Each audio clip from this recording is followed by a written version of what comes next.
the beauty of it is like you can kind of commercialize everything. So, but like obviously there's some ones I'm very excited about, like VPNs, commercializing your networks at home, basically everything you have at home that you're like already have that you can commercialize, but like also being able to make data sets at home that are very valuable, that you can sell, without having to give it all the way to a cloud provider that monetizes it.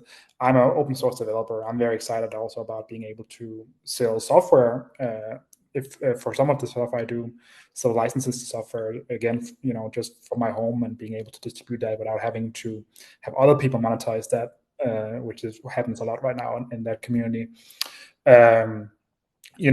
Simple things also, like just providing storage if you wanted to do that, for we talked about that also in another FAQ, but like for messages in Keto or whatever, like there's tiny businesses there that are interesting. Yeah, things like that. So for me, I would say the actual holy grail for humanity would be having a real peer-to-peer search engine. So that is probably the thing that years from now, or months, maybe but years, right? It's one of those things that really require devotion, because it's not easy, right? It's not like, okay, I index a couple of websites. You want to create something that is in par with the quality we expect from Google, but also have all the different things that we expect from a peer-to-peer system, with resiliency, with being free, to be accessible, to not have someone deciding what is good or bad for us, right? With this entire thing of censorship.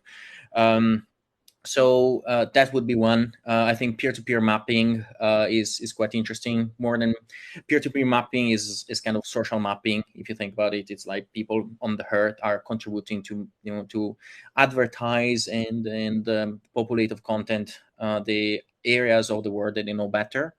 That's something that is super interesting to me.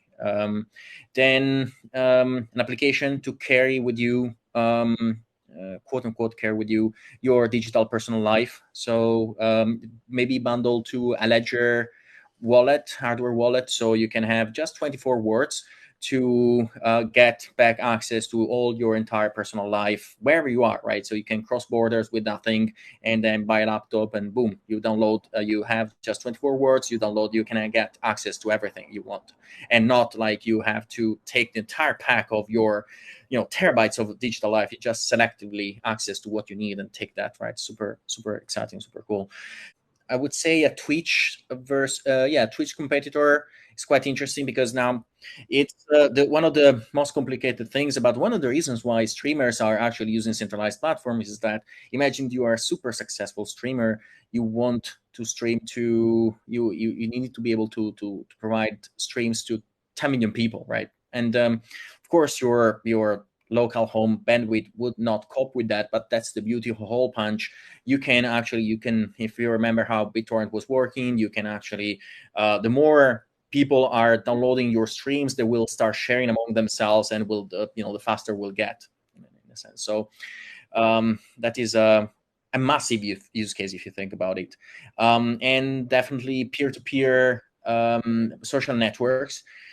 I think that the global state social networks are kind of dead and not sustainable for the long-term future, because they are, first of all, they require massive infrastructures, and they are really prone to censorship of any type, right? So people should be able to interact with the other people that they want to. And they should be able to get access to their content if they are allowed to, of course. And you can, Matthias talked about this in one of the previous FAQs, but that is something that you'll end up in having, instead of one single global state social network, you might have thousands or hundreds of thousands social networks, and maybe local social networks, and then they can be bridged together. It's like a mesh social network in a way.